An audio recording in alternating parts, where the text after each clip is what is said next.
2008, something unbelievable happened for us in the FBI. We were getting lots of rumors about this high-level asset that worked for several intelligence agencies at the same time. He worked for the Saudi intelligence service, he worked for the CIA, and he was being developed as a political asset in Chicago, Illinois.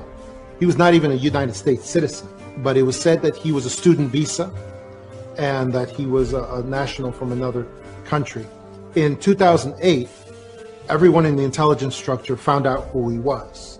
It was this individual whose name I don't like to say, who became president in 2008 of the United States. And I will faithfully execute the office of President of the United States. the office of President of the United States. One of his code names was Renegade. His real name was Barry Sotoro, but he adopted a different name for his political career. When they ran him for president, the cabal, basically, this was the culmination of so many of their plans for so many years. His mission was to destroy the United States from within, one institution at a time. One of the things he did, of course, was he defunded our military. He brought down the resources that they got. But then he ordered our military in many, many instances and in various theaters to attack our allies and to defend and supply and help our enemies. That's exactly how he created ISIS. He would say publicly that the military were going to bomb our enemies, but then he would have the military actually bomb enemies of ISIS, our allies. He gave ISIS funding and equipment by basically ordering our military to take equipment into a certain theater and then abandon it. And the commanders would say, that's ridiculous. We'd just be handing that stuff over to ISIS. And the president's office would say, don't question orders, just follow your orders. 44 and the one before that, 43, Bush and Obama.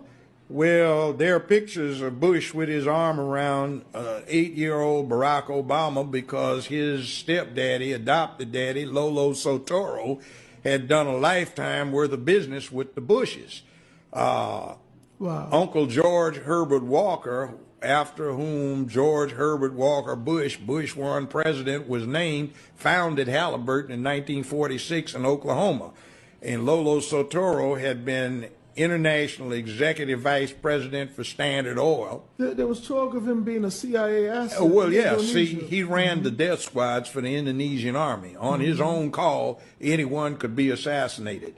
So when George Herbert Walker Bush became head of the CIA under the Ford administration, he just got with his old buddy in the oil business, Lolo Sotoro, and pulled off the hits. See, Barack's grandmother has been acknowledged as being the woman that operated the channels through which CIA money went to the Southwest Pacific. So she introduced her daughter, who had just had Barack, to Lolo Sotoro, and they got married, and Lolo Sotoro adopted Barack Obama. The name was changed to Barry Sotoro. Now, when he went to high school in Hawaii, I know about that high school. I almost sent my oldest son to it. I could afford it, but I didn't think he deserved it. 20 years ago, the tuition was $95,000 a year, not including room and board. When Obama went there, I've talked to 2 of his classmates. They independently state that the tuition, not including room and board, was $45,000. Now, Business Insider reports his income for 2017 at over $200 million net. That's after taxes, deductions, write-offs.